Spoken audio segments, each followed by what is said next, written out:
Amém. Vinde, Espírito Santo, enchei os corações dos vossos fiéis e acendei neles o fogo do vosso amor. Enviai, Senhor, o vosso Espírito, e tudo será criado, e renovareis a face da terra. Oremos. Ó Deus, instruís os corações dos vossos fiéis com a luz do Espírito Santo. Fazei que apreciemos retamente todas as coisas e gozemos sempre da sua consolação. Por nosso Senhor Jesus Cristo, que é Deus convosco na unidade do Espírito Santo. Amém. Do Pai, do Filho e do Espírito Santo. Amém.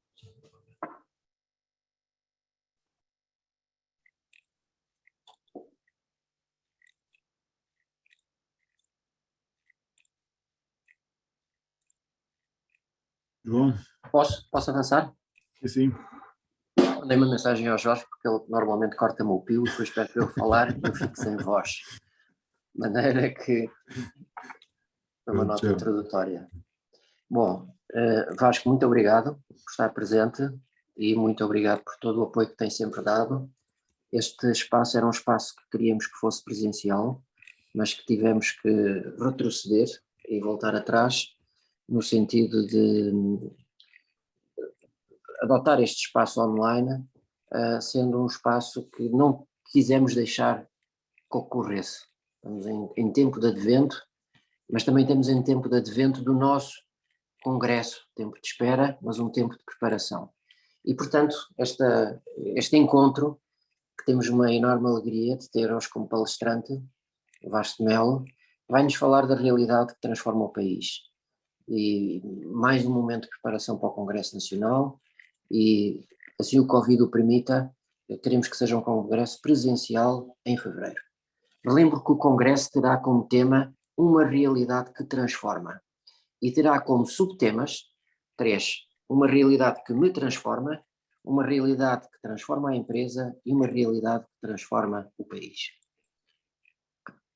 Recordo aqui as últimas palavras da Alexandra Machado na última conferência que disse: mais do que uma realidade, aquilo que nos transforma é uma relação. E é muito importante que nós tenhamos presente que aquilo que nos transforma a vida é de facto uma relação, e sabemos bem com quem. Com Cristo, desde logo. 3 momentos da forma como acreditamos que se produzem as verdadeiras mudanças, que são estas 3 realidades de que vos falamos. Primeiro, a transformação pessoal, que traz um novo olhar sobre a realidade e a motivação para fazer diferente, com propósito. Depois, a transformação da empresa, fruto da introdução desse novo olhar na realidade empresarial. Afinal, uma realidade assente no amor e na verdade como critérios de gestão. E, finalmente, a transformação do país, o bem comum, a visão a prazo, pelo impacto das empresas na realidade do ecossistema económico e na sociedade em que estamos inseridos. Tudo parte das pessoas, no caso das empresas, dos líderes empresariais e da sua capacidade de inovar, de congregar pessoas e recursos, da sua capacidade de assumir o risco. Dos líderes numa ótica de inteligência coletiva, como é o caso presente, bem demonstrado, e não numa ótica de uma inteligência individualizada e excessivamente pessoalizada. Mas também da capacidade de olharem da sua vida empresarial como uma missão, como um propósito, como parte de uma missão que Deus lhes deu, de serem co-criadores do mundo, através da sua ação, de saberem que através do trabalho que criam, dignificam os seus trabalhadores, que através dos produtos e serviços que disponibilizam, promovem o bem, e que através da forma como usam os recursos naturais estão a defender a nossa casa comum e a preservá-la para as próximas gerações. É por isso que a ACES, desde 1952, e à beira de celebrar os seus 70 anos, procura ajudar cada líder a assumir a sua vida empresarial nesta lógica de missão, neste sentido de vocação, neste sentido de colocar os seus dons e os seus recursos ao serviço da criação de valor para a sociedade e de promover uma economia que transforme a realidade e promova o bem comum, o bem de todos. Não podíamos ter um testemunho melhor para nos ajudar nesta reflexão deste terceiro tema do Congresso do que o do Vasco de Melo. Um empresário e um líder de referência nacional que todos conhecem e que só gostava de frisar em 3 pontos. Primeiro, a forma como vive a liderança numa realidade construída a partir da sua família. Já em 5 gerações, nunca esquecendo a continuidade dos que o antecederam, nomeadamente o seu avô, Alfredo da Silva, que comemoramos este ano 150 anos. E um exemplo de família que vale a pena reforçar. O segundo é um líder que não procura, como já referi, a sua própria projeção individualizada, mas que tem uma liderança pautada por valores éticos e morais seguros, e uma liderança de serviço, uma tal inteligência coletiva, que procura a dignidade dos seus colaboradores e a afirmação dos valores em que o grupo acredita. Penso que o processo e as decisões tomadas, por exemplo, entre outros, no tema do despedimento dos portageiros da Grisa, é um perfeito exemplo de tudo aquilo que acabámos de referir, cumprido na prática.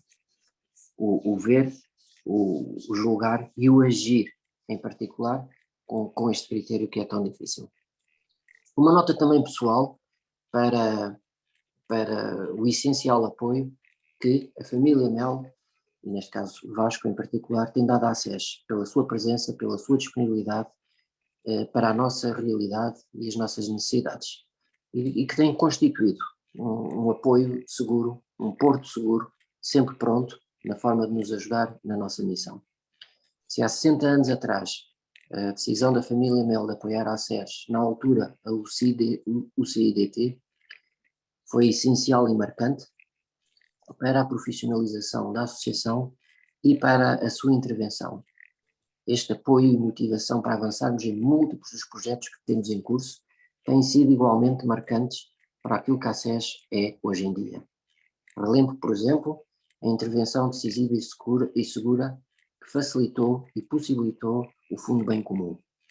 A forma como a Brisa, depois a Blondaldi, a CUF e a José de Mel integraram a certificação EFR, Empresas Familiarmente Responsáveis. Também a adesão imediata e no grupo inicial ao compromisso de pagamento pontual. E o envolvimento de tantos quadros do grupo nos grupos Cristo da Empresa. E finalmente, o apoio no grupo Cristo da Empresa e na própria direção da ACES. E finalmente, o apoio financeiro que nos permite avançar com segurança numa estrutura profissionalizada e atuante. E já vou uma longa introdução.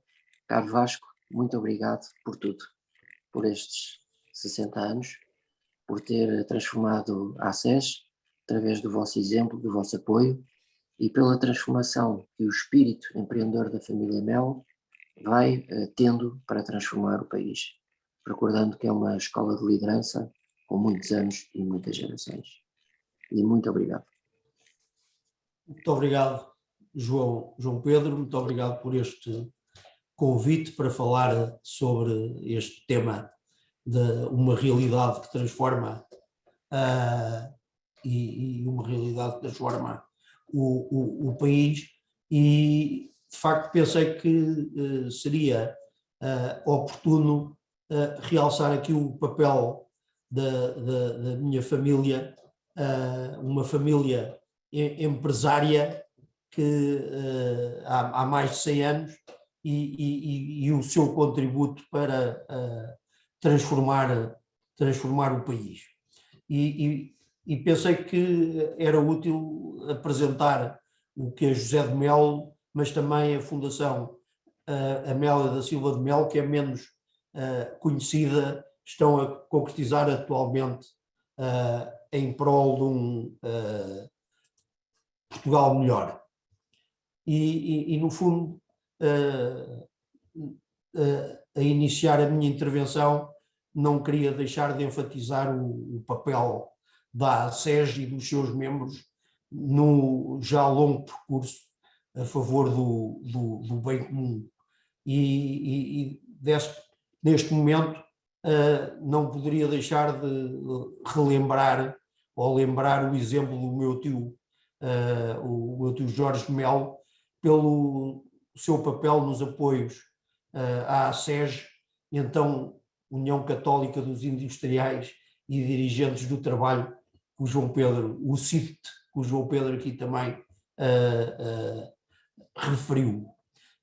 Passam 100 anos do nascimento do meu tio, e acho que é de toda a justiça lembrá-lo e assim homenageando todos os que ao longo destes anos ajudam a SES a cumprir a sua visão de um mundo melhor. E a Fundação foi o resultado da obra iniciada pelo meu bisavô, Alfredo da Silva, com a CUF em 1898, depois desenvolvida e ampliada pelo seu genro, o meu avô Manuel de Melo, e tendo sido depois continuado pelo meu tio Jorge e pelo meu pai, e hoje pelos meus irmãos e por mim próprio. No fundo, a Fundação assume os valores do compromisso com o país, apoio ao empreendedorismo e promove a liderança como características fundamentais para se transformar Portugal. Na foto da direita vemos a atual direção da Fundação, que é o Luís Barbosa, que colaborou com o grupo e com o meu pai em particular durante muitos e muitos anos, o meu primo Manuel Alfredo e eu próprio. A Fundação foi constituída em 1964 pelo meu avô, com o nome da sua mulher, Amélia, e o meu avô pretendeu com isto garantir não só a perenidade, mas como o reforço da obra social do grupo, que era desenvolvida pelas empresas do grupo, como continua hoje a ser, mas através da Fundação assegurar a perenidade independentemente das vicissitudes. E, no fundo, a criação da Fundação, os seus estatutos fixaram a educação e a assistência, que hoje podemos dizer ser a saúde, como os fins estatutários da associação. Uma breve componente histórica e, no fundo, enquanto componente histórica, a origem do grupo assenta na indústria, e na indústria já no final do século XIX, 1898. Começou inicialmente em Lisboa, tendo muito cedo o meu bisavô visto que para se poder expandir, para poder ter escala e dimensão, teria que escolher outro local, e acabou por escolher o Barreiro, para onde se deslocou em 1906, realizando fortíssimos investimentos e criando o maior polo industrial da Península Ibérica. Estas imagens, no fundo, evidenciam o impacto na cidade do Barreiro, também mostram aqui o que foi uma aposta desde muito cedo, desde sempre, na formação, o que levou a que a CUF e penso que de alguma forma hoje também o próprio Grupo José de Mel seja vista como tendo excelentes colaboradores e, portanto, aqui a aposta na formação numa perspectiva de ser uma escola de gestão. Isto depois tinha repercussões, por exemplo, desenvolveu-se um departamento de engenharia e de investigação que acabou por dar origem a uma empresa de engenharia, já nos anos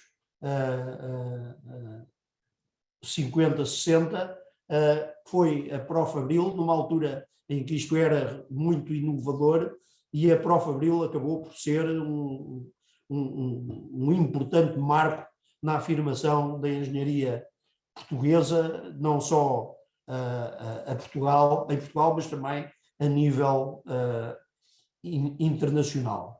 E aqui também, no final da década de 50, a automação era já uma realidade, nomeadamente no carregamento dos comboios, nos vagões dos comboios.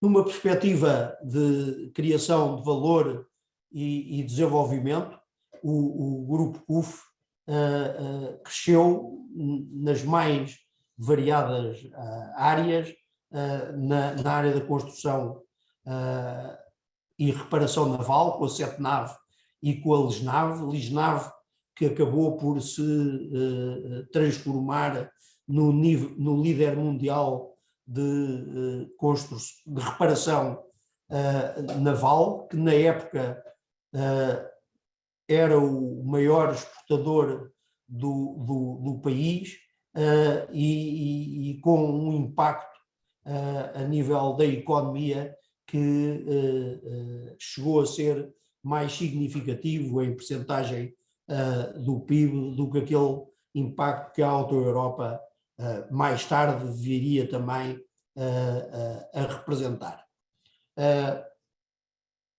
Como referi, uma atividade muito diversificada, tendo-se também entrado na banca e nos tabacos, nos seguros. Os seguros foi uma atividade que ainda foi criada pelo meu bisavô, através da criação da Império, que foi uma empresa caracterizada pela liderança, que atingiu muito rapidamente, e pelo tema da inovação e do conhecimento, tendo trazido as bases do marketing na altura para Portugal. E os transportes marítimos foram cruciais para se poder aceder às matérias-primas em África, e também um elemento essencial da transformação e crescimento da atividade do grupo. Nos transportes, gostava também de referir que também o Grupo CUF foi o promotor da primeira empresa de transportes aéreos, a CTA, no tempo do meu avô Manuel. A companhia iniciou a sua atividade, mas posteriormente o Estado pretendeu controlar essa atividade e, portanto,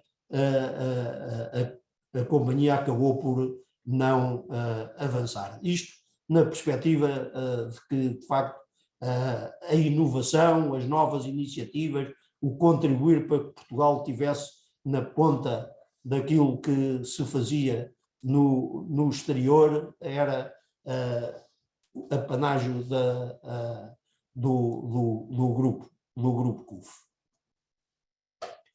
Mas tudo isto era feito numa perspectiva em que, no fundo, a responsabilidade social, que na altura não era referida da mesma maneira, nem era tão partilhada, surgiu, digamos, a obra social da CUF, e o meu bisavô decidiu criar no Barreiro uma escola operária, farmácia, posto médico, a despensa e uma caixa económica para assegurar o sustento dos mais necessitados. E, no fundo, estas imagens ilustram isso mesmo, ilustram sobre a esquerda a colónia de férias de Almocegene, por onde passaram centenas e centenas de filhos dos colaboradores. A imagem seguinte, o estádio Alfredo da Silva, a seguinte, o bairro social no Barreiro, em baixo o Hospital CUF. O Hospital CUF foi uma iniciativa ainda do meu bisavô, tendo-se lançado a primeira pedra em 42, e em que o objetivo era dar serviços de saúde aos seus colaboradores. Quando abriu em 45, já o meu bisavô tinha morrido, foi considerado que não se podia reservar algo que era tão inovador na época e tão essencial exclusivamente para os trabalhadores, e passou a servir também a população em geral. Mais uma vez aqui, o tema da transformação foi enorme, na medida em que o Hospital CUF, que iniciou a sua vida como uma só unidade, hoje é um grupo hospitalar com uma presença nacional, com um número alargado de hospitais e clínicas e espalhados por todo o país. Queria também referir, nas duas imagens à direita, a despensa, e a despensa, no fundo, fornecia os colaboradores do Grupo CUF em condições muito vantajosas, e mais uma vez, e é a fotografia mais à direita em baixo, serviu depois para uma iniciativa empresarial, na altura muito inovadora, que foi a associação com o Grupo Pão de Açúcar, com a família Diniz, que abriu a sua primeira loja em Alcântara, exatamente no local onde existia a principal despensa nessa altura, e só mais tarde, e é o que está na fotografia, em março de 73, abriu a segunda loja, o Pão de Açúcar, já então em Cascais.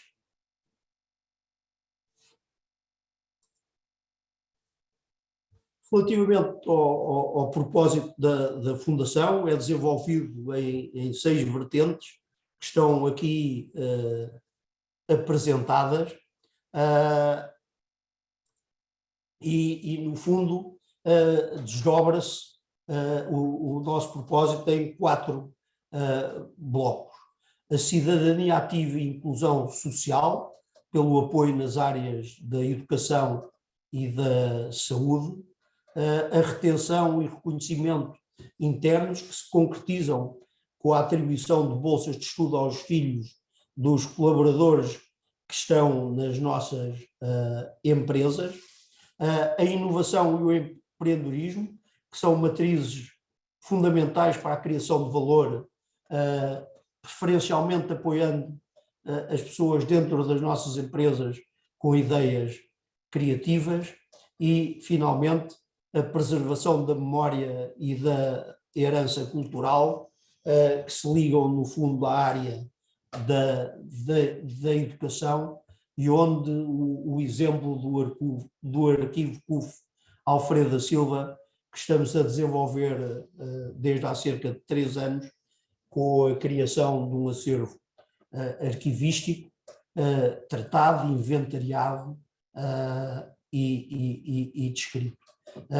Consideramos que o preservar a história, o conhecer a história é fundamental para aprendermos com o passado, para olharmos para os bons exemplos, para aprendermos com os erros, e, portanto, isto não é algo que deve ser visto como sendo saudosismo do passado, mas sim como posicionamento para para o futuro e para realizarmos um futuro melhor. E, portanto, em termos de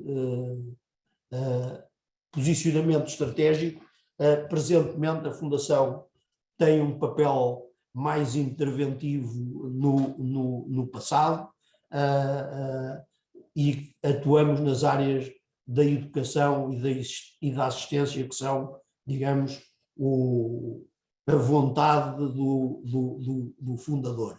Mas são muito importantes também as parcerias que fazemos na área da educação, onde gostaria de referir a parceria importante com a Universidade Católica Portuguesa e com a Universidade, com a Nova, mas desenvolvemos também programas de apoio com a Universidade do Porto, com o IST, e à medida que nos vamos desenvolvendo também com outras entidades que mereçam esse nosso apoio. Nesta altura, gostava de referir também o que foi a nossa intervenção a propósito das comemorações dos 150 anos do nascimento do meu bisavô. Fundo, na nossa família e nas nossas empresas, temos uma tradição que as grandes datas e eventos devem ser lembrados, e resolvemos, portanto, lançar um plano de ações a propósito do aniversário do nascimento do meu bisavô, que ocorreu a 30 de junho de 1871, e, portanto, concretizou 150 anos o aniversário do seu nascimento. E tal como sucedeu já em 1971, decidimos concretizar em 2020 e 2021 um plano que indicaria agora de uma forma muito sumária.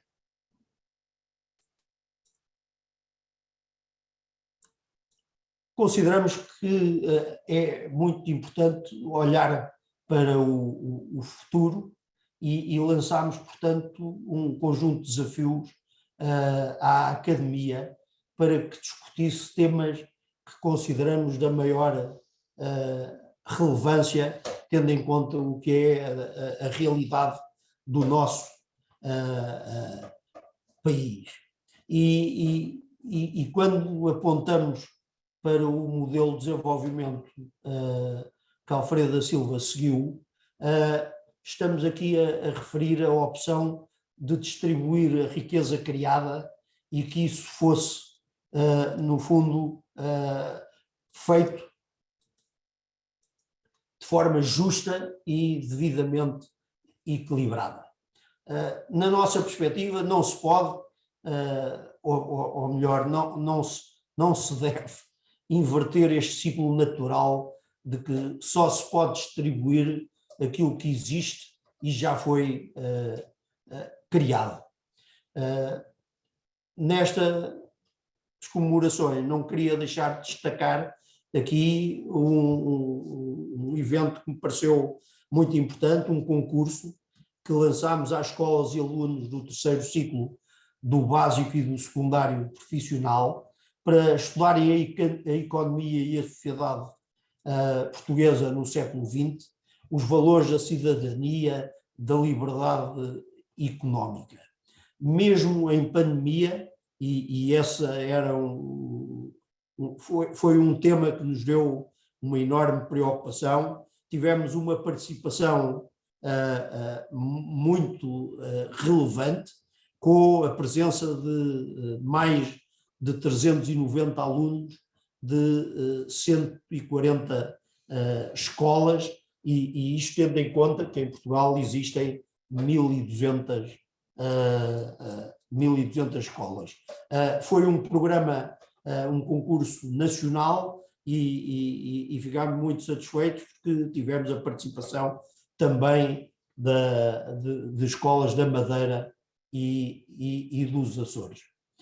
Queria aqui também realçar outro aspecto que me parece da maior importância e que também é, com certeza, um elemento de transformação, e que é atribuímos anualmente 150 mil euros de bolsas a investigadores em várias áreas, na área da saúde, na área da inovação na indústria e tecnologia, e também sobre um tema, na medida em que nos parece que o exemplo é um fator muito importante, mas o tema Alfredo da Silva e o empreendedorismo. Além disto, premiamos uma dezena dos melhores alunos, anualmente uma dezena dos melhores alunos de diversas universidades. Não podia deixar de referir aqui a importância de atuar dentro de princípios de ética e responsabilidade social nas suas várias vertentes. Claramente aqui assumimos um posicionamento de participação ativa, como é exemplo disso a nossa participação na ACES e acompanhamento, não só a nível institucional, como também através dos nossos muitos colaboradores que também fazem parte da ACES, e participamos também de forma ativa no BCSD, o Conselho Empresarial para o Desenvolvimento Sustentável, que é o braço em Portugal do WBCSD, que reúne um conjunto de cerca de 200 empresas líderes nos seus setores a nível global, internacional, e portanto,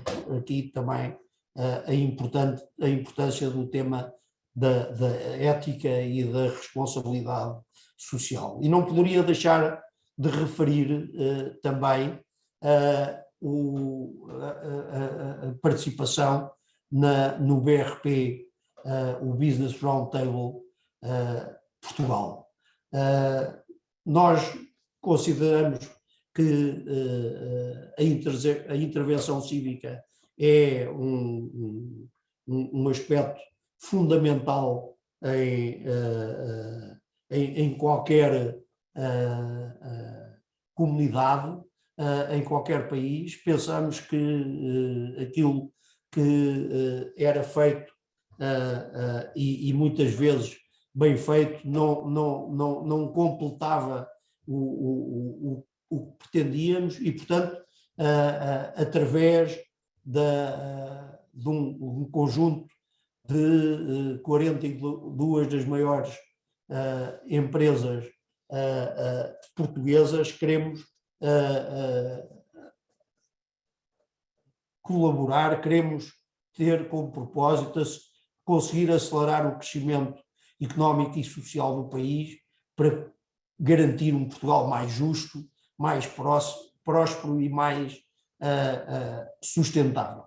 E consideramos que isto só é possível fazer se o país conseguir crescer de uma forma muito mais rápida do que aquilo que cresceu no passado, nas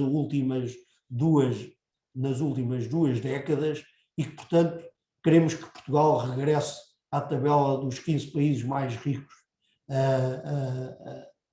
da União Europeia, e isto, no fundo, na perspectiva de riqueza per capita. Pensamos que na Europa é já um desafio para a próxima década, mas pretendemos que o desafio seja ainda mais ambicioso e que nos coloquemos na liderança dos países a nível global. O BRP foi iniciou a sua atividade foi criado em junho, iniciou a sua atividade essencialmente em setembro, com a criação de um conjunto alargado de grupos de trabalho, atuando nos principais pilares da sua atuação, que é as pessoas, o problema da formação, da requalificação das pessoas, que tão importante é num momento em que a tecnologia está a criar a necessidade de uma formação contínua e a pôr em causa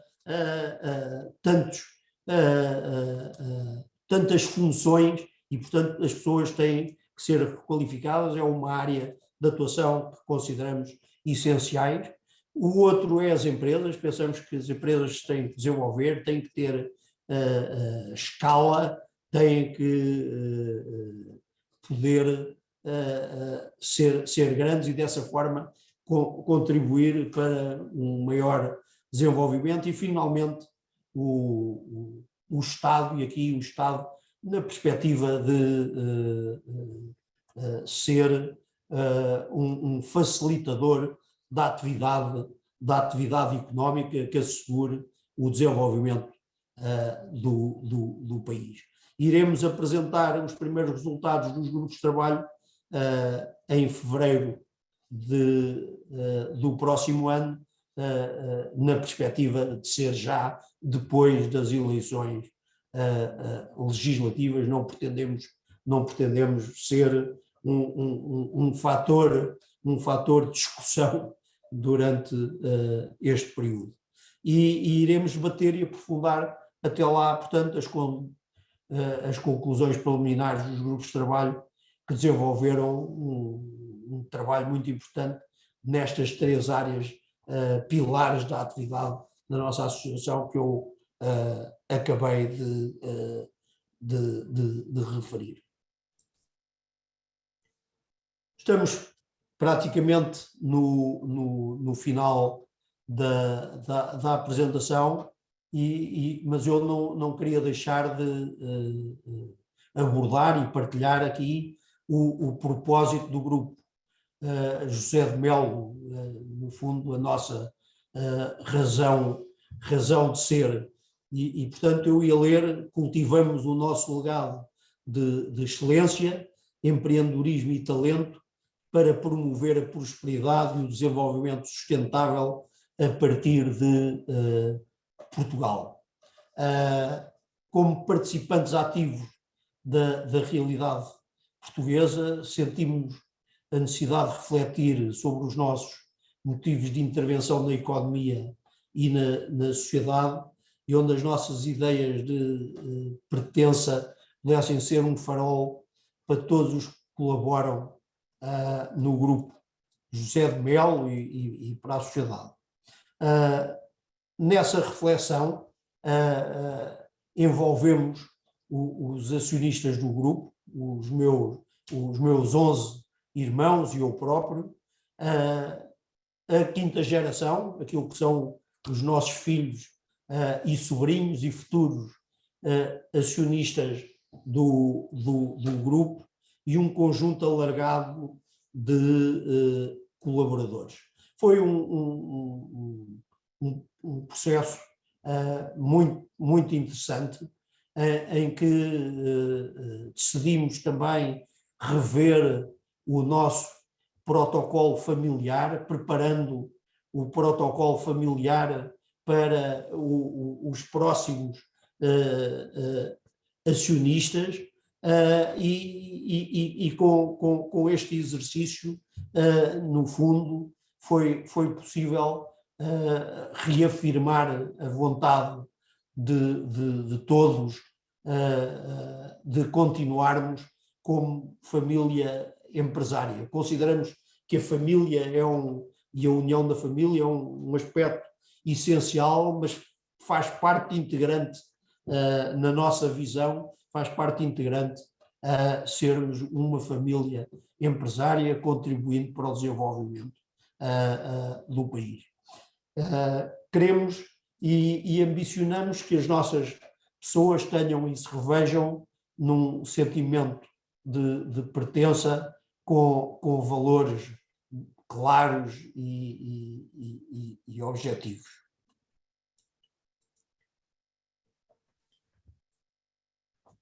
Antes de terminar, queria apresentar aqui alguns exemplos do que hoje fazemos a nível do grupo José de Mel, em termos de práticas de responsabilidade social corporativa. Temos um programa de voluntariado em que temos mais de 420 voluntários dos nossos colaboradores, pessoas reformadas que trabalharam connosco, membros da família. Temos 14 entidades parceiras com as quais colaboramos, e queria aqui também mencionar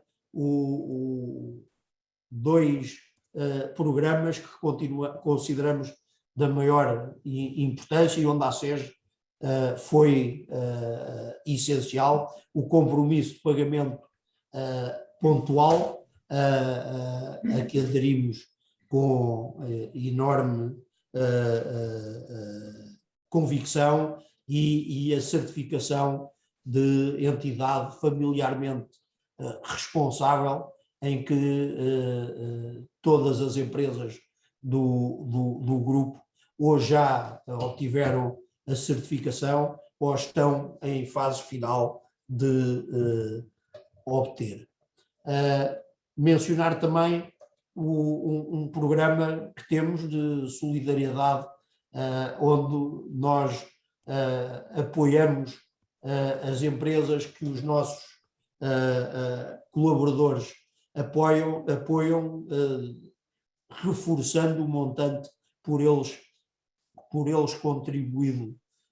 E finalmente também mencionar aqui o donativo que fizemos à Universidade Católica Portuguesa, 12 milhões de euros, porque consideramos que o papel da Universidade Católica é um papel determinante para o sucesso dos nossos líderes e para a formação dos futuros líderes, e este foi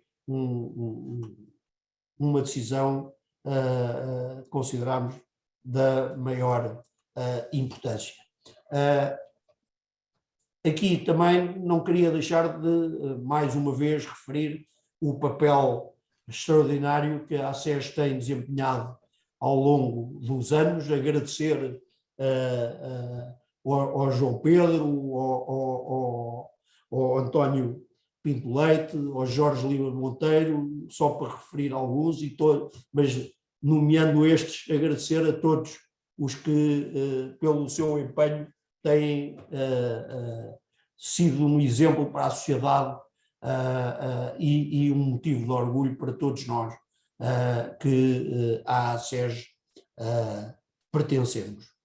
E agora, terminando, acredito que a liderança empresarial é absolutamente essencial para transformar Portugal com valores e ética, e que os comportamentos socialmente responsáveis são indispensáveis para uma sustentabilidade melhor. Portanto, procurar sempre mais e melhor, com ética como lema fundamental de um líder, é o melhor contributo que podemos dar para o desenvolvimento económico e social. Muito obrigado, Obrigado. por esta fantástica intervenção, e que o João Pedro ao princípio dizia que não podíamos escolher melhor testemunho para nos dar esta noção do que é transformar um país. E realmente, embora muitos digam mal dos empresários e das empresas. A verdade é que ao ouvir o Vasco durante este tempo e de tudo aquilo que a empresa faz, a maior parte das coisas que hoje foram aqui ditas que é feita quase no silêncio, sem ninguém saber, e realmente as empresas, os líderes empresariais têm um papel fundamental nesta transformação de cada uma das empresas e na transformação do país. Por isso agradeço muito a sua intervenção e é impressionante a amplitude e a extensão do trabalho que o Grupo José de Mel faz em favor do nosso país. Portanto, já sem falar na intervenção direta nos postos de trabalho criados, na inovação que vão tendo enquanto empresa, mas também todos estes colaterais que são essenciais para o futuro. Por isso, muito obrigado. Deixava agora espaço para podermos ter aqui algumas perguntas. Eu tinha posto aí no chat, se alguém quisesse intervir ou que levantasse a mão. Posso fazer uma pergunta diretamente? Tu és o presidente desta agremiação. Porque queria fazer uma pergunta, mas com um comentário. Vasco, agradeço muito o testemunho, agradeço a forma como este testemunho foi construído a partir desta realidade que é olhar o passado e projetar o futuro, que é muito marcante, e também do propósito e do vosso legado, da forma como o cultivam. Mas queria fazer aqui uma pequena provocação. O Grupo José de Mel tem sido criador e tem criado uma série de realidades empresariais em múltiplas realidades, múltiplas indústrias. Vimos isso com a Lisnave, o Grupo CUF, vimos isso quando se dedicou ao tema da saúde, vimos isso quando decidiu entrar no mundo financeiro, criando o seu próprio banco e tendo a sua própria seguradora. E há uma outra realidade que é absolutamente marcante, que já foi referida, que é o tema da família, o tema da sucessão, o tema das novas gerações, a forma como são integradas e a forma como o grupo é percepcionado como uma escola de líderes, uma escola de liderança muito, muito alargada. E quando um empresário cria, fica muitas vezes agarrado à sua própria criação. E no livro do seu pai é referido que o afeto empresarial não deve obstruir o objetivo final, que é da criação de valor. E leio até o que é referido, que é a capacidade de adaptação à volatilidade que caracteriza o tempo presente. Isto foi escrito em seu tempo, não é de agora, mas é um critério muito presente. Portanto, a capacidade de adaptação à volatilidade que caracteriza o tempo presente tornava-se numa ferramenta de gestão essencial à consolidação de todo o grupo, reconhecendo que a necessidade de criação de valor é o elemento decisivo na progressão de qualquer projeto. E eu vou aqui usar uma expressão elogiosa, não é ofensiva, que é: o Grupo José de Mel revela pé quente na forma como toma as suas decisões. No momento certo decide, e decide bem. E assim foi na forma como se investiu em determinados negócios e mudou, sem este tal afeto empresarial, e mudou de rumo, recriou-se, e na forma também como saiu em determinados momentos. O que é que pode ser dito aos empresários portugueses? O que é que pode ser ensinado como uma lição? E provavelmente o último slide explica muito disso. Para que tomem as decisões no tempo certo, com este foco da criação de valor, sem ter que este afeto empresarial possa perturbar ou turvar a vista, ou criar, enfim, desordenar aquilo que é o propósito final. Que tipo de lições podem ser dadas? Porque de facto vocês são um grande exemplo a esse nível. E obrigado. Obrigado, João Pedro. A pergunta é muito interessante. A resposta é difícil, é desafiante, na medida em que, de facto, cada empresário, cada grupo tem que encontrar o seu caminho e a via de se adaptar e de conseguir prosseguir a sua missão. E claramente, no nosso caso, aquilo que muito cedo nos apercebemos é de que a capacidade de adaptação é um elemento absolutamente fundamental, principalmente quando se vive em períodos de muita incerteza, como aqueles períodos que o nosso grupo viveu, eu diria, nos últimos 40 anos, mas anteriormente o meu bisavô não viveu em tempos mais tranquilos e encontrou uma resposta diferente daquela que nós encontramos. A resposta que nós encontramos é de que nos devíamos e nos devemos posicionar como um gestor ativo da nossa carteira, e isso obriga a desenvolver um conjunto de competências próprias e a ter uma preocupação permanente com os negócios onde estamos presentes. E nessa perspectiva, nós somos um gestor de carteira, mas não um gestor de carteira financeiro. Nós somos um gestor de carteira interventivo, somos um gestor de carteira que não tem prazo definido de saída e que, enquanto continuarmos a ser aquilo que nós consideramos líder natural do negócio, nós continuaremos a participar e a desenvolvê-lo da melhor forma que sabemos. E o que é ser líder natural do negócio? É sermos aquele que aporta mais valor a esse negócio, numa perspectiva de longo prazo. Quando chegamos à conclusão, e portanto nós vamos refletindo sobre isto de uma forma regular, e se chegamos à convicção de que não somos nós que podemos acrescentar maior valor, pois tentamos encontrar a solução adequada, que pode passar por parcerias, que pode passar por reforço da participação e aumento da escala, ou pode passar por pura e simplesmente sair do negócio. E, portanto, isto não é fácil.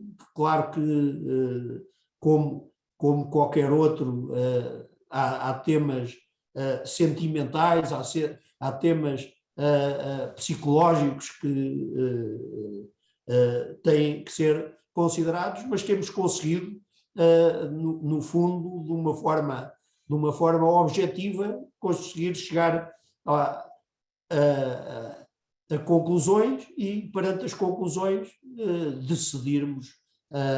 E aí devo dizer que a capacidade dos nossos gestores para decidir tem sido verdadeiramente excepcional.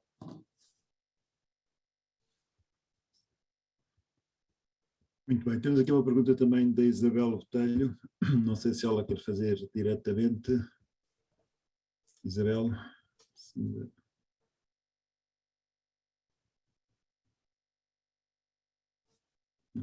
Então, eu posso fazê-la. Agradeço a excelente partilha. Como ex-colaboradora, tenho as melhores memórias do mesmo e da sua promoção de excelência e de vivência dos valores éticos. E a pergunta é: será que a cultura portuguesa atual não vai limitar a excelente ambição de colocar Portugal no top 15 da Europa? Ainda serão públicos os resultados dos grupos de trabalhos e se acha que os mesmos poderão e serão seguidos pelos nossos governantes? eu diria que será fundamental dar a conhecer os resultados dos grupos de trabalho, e isso será feito através das propostas concretas que iremos fazer. Nós pretendemos contribuir para as soluções e, portanto, é através de propostas concretas que o iremos fazer.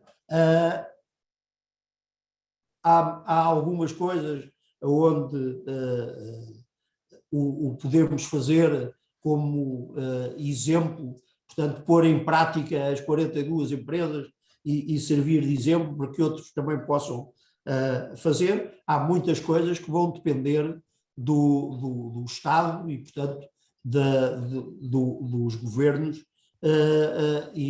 portanto, teremos que ser capazes de influenciar a sociedade e levar a que os governantes implementem as propostas que nós fizemos. É desafiante, é difícil, mas será um caminho fundamental e um caminho que estamos disponíveis, que estivemos disponíveis e estamos disponíveis para percorrer. Obrigada. Jorge, permites-me? Paulo. Faça uma perguntinha rápida. Eu gostei imenso da apresentação, fico sempre muito cheio de energia e destas histórias inspiradoras, e penso que esta é uma das mais inspiradoras que temos no nosso país. Sou uma pessoa muito otimista, como empresário, como empreendedor. Tenho construído um pequeno grupo de 800 pessoas, que há 20 anos era uma farmácia, hoje é uma indústria farmacêutica. Penso sempre que somos os meninos, que hoje é tudo muito mais fácil do que era antes, mas o que é facto é que as coisas estão muito difíceis. E, portanto, a minha pergunta era exatamente isto, e para quem tem uma perspectiva de tempo que eu não tenho, como empreendedor e empresário, se de facto este é o tempo dos empreendedores. Grande pergunta. É verdade. Eu diria que este é verdadeiramente o tempo dos empreendedores. Apesar de vivermos um período em que, de alguma forma, a pandemia, mas que também serve de desculpa para tudo, a pandemia levou a que houvesse uma intervenção dos Estados a nível global numa dimensão provavelmente nunca vista. Ao mesmo tempo, estamos a assistir a uma revolução tecnológica e digital que leva a que aquilo que dávamos como adquirido, como funções, como atividades, vai deixar de o ser. E, portanto, ser empreendedor é a melhor resposta que se pode dar a um enquadramento destes. Claro que com a pressão que de alguma forma há por parte da sociedade, que haja uma maior intervenção do Estado, isso também cria grandes dificuldades, mas eu acredito firmemente que ser empreendedor, querer tratar da sua vida de forma própria e através de conseguir reunir meios de todo o tipo para concretizar objetivos e objetivos que tenha, acho que é a melhor resposta que possamos dar a este desafio. Então Também concordo. passo então a palavra ao Salvador Matias. Olá, antes de mais agradecer a apresentação. Tenho uma última dúvida, que é, acho que há bocado falou sobre a quinta geração e que serão os futuros acionistas. Como é que vocês fazem essa passagem de valores, fazem como família, mas depois de capacitar essa quinta geração para que dê sequência ao ótimo trabalho que as duas últimas têm feito? Salvador, nós consideramos que é fundamental investir muito na família. Nós tivemos um exemplo excepcional através do meu pai, que muito cedo tinha esta preocupação e quis lhe dar corpo, envolvendo todos os filhos naquilo que era a continuidade do grupo e que acabou por se formalizar naquilo que era um protocolo familiar. Portanto, nós consideramos que era importante rever esse protocolo e prepará-lo para que seja o protocolo da próxima geração, e isso, como eu referi, foi feito. Nessa reflexão, e já vinha de trás também a perspectiva de que tem que se investir muitíssimo na formação das novas gerações, e, portanto, é um dos aspectos fulcrais do nosso relacionamento, é preparar as gerações futuras para os desafios com que vão ser confrontados e portanto, desse ponto de vista, trabalhar e dedicar tempo e recursos a essa necessidade, mas consideramos que é o melhor investimento que podemos fazer também. Obrigado. Muito bem, já passamos da hora, isto o tempo passa depressa quando se está a ouvir coisas boas e portanto, se calhar, não sei se alguém tiver uma pergunta rápida que possa fazer, avançávamos ainda com essa última questão ou comentário que tenho, se não passava a palavra ao João Pedro para encerrar a sessão e depois passar ao Padre José Luís José Pinheiro. Então, João. Uma vez mais agradecer muito, Vasco, pelo testemunho, agradecer a todos, a si pessoalmente, que serve a família nesse papel de liderança, mas a toda a família Mel, por tudo o que tem feito. Gosto muito de olhar o passado para projetar o futuro, projetar o futuro ou cultivar o legado de excelência, empreendedorismo e talento para promover a prosperidade e o desenvolvimento sustentável a partir de Portugal. Mas queria terminar com umas palavras que não são minhas, mas que lhe são familiares.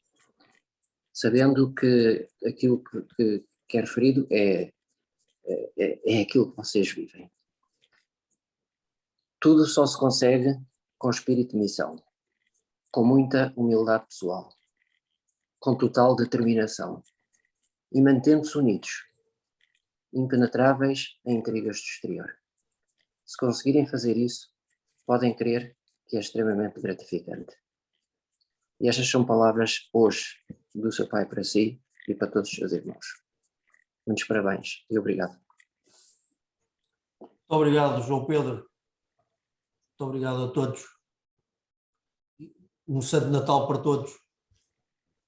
Também desejo o mesmo e passo ao Padre José Pinheiro. Então, o tempo do Advento é o tempo da fecundidade. Foi de fecundidade que falámos hoje, uma fecundidade, uma memória de fecundidade, mas uma fecundidade no presente e esta procura de fecundidade no futuro. E os empresários e gestores sabem que a sua fecundidade depende da fecundidade espiritual e desta abertura ao encontro com Jesus. Então, vou invocar Nossa Senhora, a Mãe do Advento, que nos ajude nesta procura de fecundidade, que nos ensine a ser fecundos, que nos ensine a levar Jesus nesta missão que a todos o Senhor chama, de levar Jesus a todos aqueles a quem nos são confiados. Santa Mãe do Redentor, porta do céu, estrela do mar, socorrei o povo cristão, que procura levantar-se do abismo da culpa. Vós que, acolhendo a saudação do anjo, geraste com admiração da natureza o vosso santo Criador, ó sempre Virgem Maria, tende misericórdia dos pecadores. Glória ao Pai, ao Filho e ao Espírito Santo, como era no princípio, agora e sempre. Amém. Amém.